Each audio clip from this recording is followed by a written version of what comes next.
अच्छा बताइए, क्या अकबर महान था या महानता थोप दी गई? सर अकबर महान थे। कैसे? बिल्कुल परास्त हुए हेमू को मार कर वो गाजी की उपाधि ले रहा है। चित्तौड़ को जीतने के बाद वो 30,000 राजपूतों के सिरों की मीनार खड़ी कर दे रहा है। उसके हरम में 3,000 से भी ज़्यादा महिलाएं हैं और उसमें से सबसे कम उम्र की जो उसकी पत्नी है 14 से 15 साल की है ना।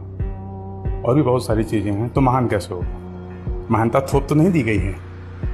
खास तौर पे इतिहास लिखने के क्रम में जो भारतीय शासक रहे हैं उनको कम दिखाओ और जो हमलावर रहे हैं उनको ज़्यादा दिखाओ। सर लेकिन जो अकबर के इस पक्ष को आप जानती हैं कि नहीं?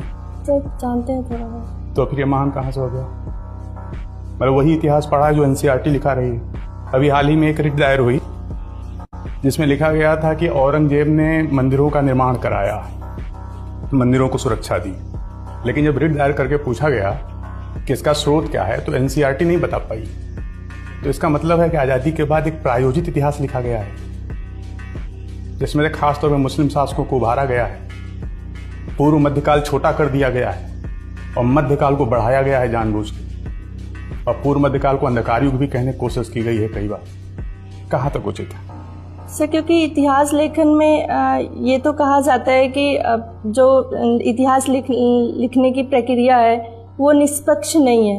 मतलब जो अब तक इतिहास लिखा गया है, अब नए तरीके से इतिहास लिखा जाना चाहिए कि नहीं?